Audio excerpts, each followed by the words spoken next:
Reserve बँकेने repo रेटमध्ये 0.25% कपात करण्याचा निर्णय घेतल्यामुळे रेपो रेट आता 6% झालाय।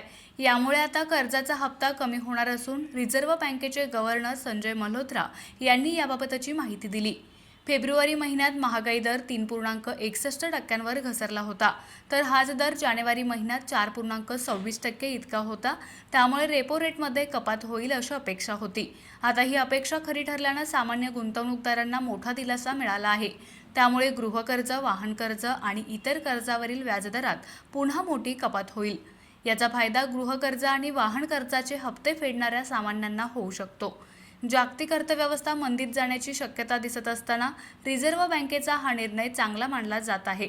बँकेच्या पतधोरण समितीतील सदस्यांनी बहुमताने रेपो दरात 0.5% कपातीची शिफारस केली होती।